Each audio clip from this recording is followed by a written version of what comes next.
दोस्तों, भगवान श्री कृष्ण का सुदर्शन चक्र हमेशा से ही एक रहस्य और एक श्रद्धा का विषय बना हुआ है।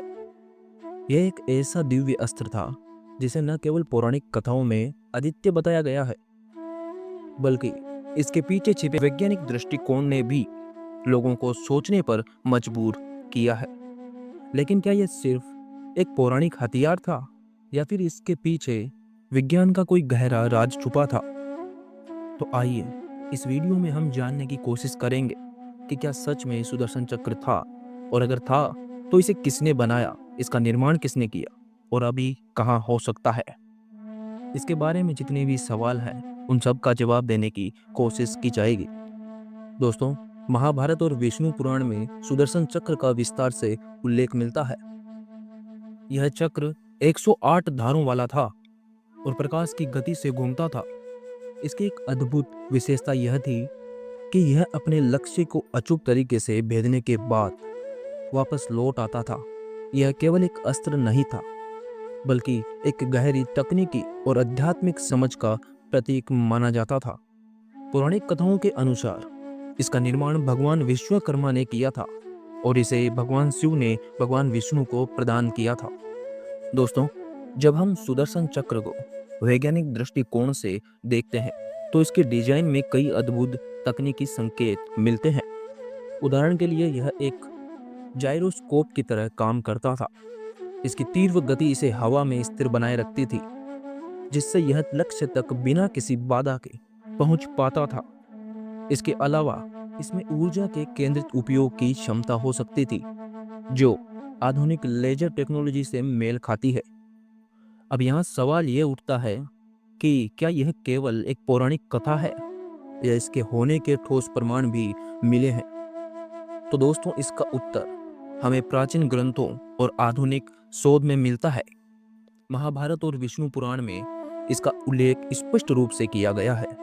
इसके अलावा द्वारका में समुद्र के भीतर मिले अवशेष इस बात की ओर संकेत करते हैं कि उस युग में तकनीकी रूप से उन्नति हथियारों का उपयोग किया जाता था।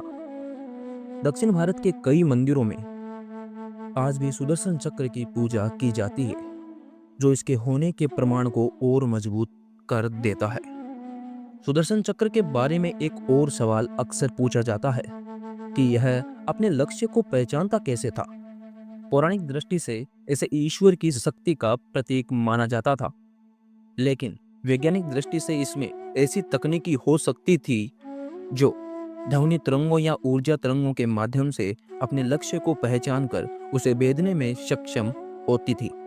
ये सवाल भी महत्वपूर्ण है कि क्या आज के युग में सुदर्शन चक्र जैसा कोई अस्त्र बनाया जा सकता है? दोस्तों, आधुनिक तकनीक जैसे एआई नियंत्रित ड्रोन, लेजर टेक्नोलॉजी हमें सुदर्शन चक्र जैसा हथियार बनाने की दिशा में प्रेरित कर सकते हैं। हालांकि इसका आध्यात्मिक पहलू हमेशा इसे खास बनाए रखता है। सुदर्शन चक्र केवल एक हथियार नहीं था, बल्कि धर्म, सत्य और न्याय का प्रतीक था।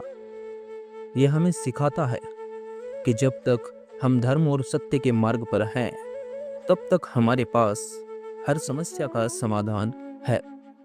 यही कारण है कि इसे सतत शुभ दर्शन कहा जाता था, यानी जो सत्य और धर्म के पथ पर चलता है, इसे हमेशा विजय मिलती थी।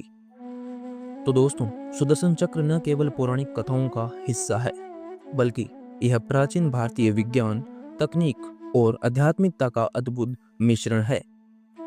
यह हमें याद दिलाता है कि धर्म और विज्ञान एक दूसरे के पूरक हैं, एक दूसरे के समांतर हैं, एक दूसरे के समान हैं, और जब ये दोनों साथ आते हैं तो असंभव को भी संभव किया जा सकता है।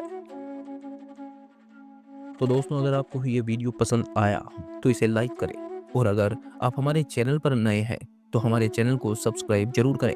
बाकी अपने दोस्तों और अपने परिवारजनों के साथ इस वीडियो को शेयर जरूर करें। बाकी आपको क्या लगता है, क्या सुदर्शन चक्र सच में था?